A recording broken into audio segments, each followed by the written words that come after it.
You know that feeling? Staring at a blank page for your IELTS formal letter with the clock just ticking away? Well, you're definitely not alone. In the next few minutes, we're going to break down a simple, really powerful blueprint to turn all that pressure into a fantastic score. Let's get right into it. I mean, think about that. Just 20 minutes. That's all the time you get to figure out the task, come up with some ideas, write a whole letter, and check it for mistakes. It is a race against time, and every single second counts. That's exactly why having a solid plan isn't just helpful, it's absolutely essential. And it's not just about speed. In that tiny 20-minute window, you also have to write at least 150 words. If you fall short, your score is going to take a hit. So the real question is, how do you write fast and with enough detail? That's the million-dollar question, isn't it? How do you juggle the speed, the structure, and the quality to deliver a letter that scores high every single time? Well, that is exactly what we are going to unpack right now. Okay, so before you even think about writing a single word, you've got to pause. Your very first move is to figure out who you're writing to. Who is your audience? Because that one decision shapes your entire letter, from the first word all the way to the last.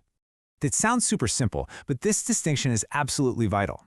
A formal letter, that's for professional situations or for people you don't know personally. Like a job application, a complaint to a company, or a note to your landlord.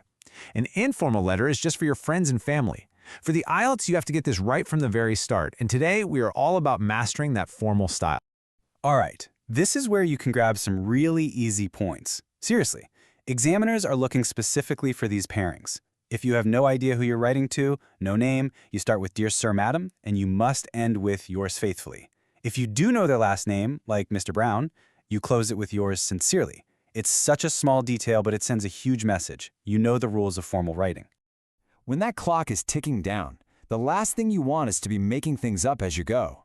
You need a reliable formula, and that's what this is. A simple, 4-paragraph blueprint that just works for pretty much any formal letter prompt the IELTS can throw at you. So let's break this down. It's super simple. Paragraph 1 is all about your purpose. Just get straight to the point. Paragraph 2, that's where you tackle the first bullet point from the prompt, focusing on the main problem.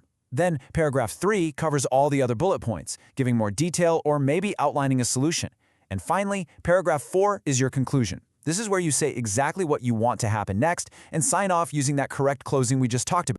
Okay, so you've got the structure down. That's the skeleton. Now let's talk about the words you're going to use to fill it, because language is what gives your letter its personality and, its power. To get a high score, you need to use vocabulary and a tone that sounds formal, professional, and confident. Think of these phrases as your secret weapons. These are the kinds of high-level expressions that show the examiner you've got a really strong command of formal English.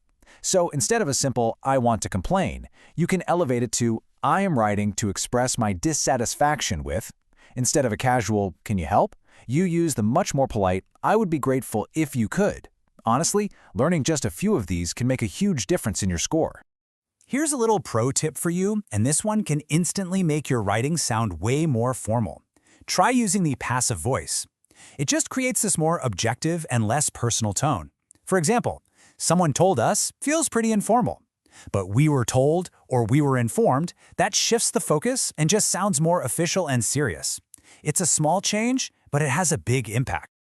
All right, theory is one thing, but let's see how this whole thing actually works in practice. We're going to take a real IELTS-style prompt and apply our 4-paragraph blueprint and our formal language toolkit to see how a top-scoring answer is built piece by piece.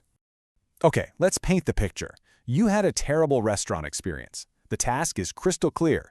Write a formal letter to the manager, explain what happened, and then demand a refund. This is a classic complaint letter. Let's look at this first paragraph. See that?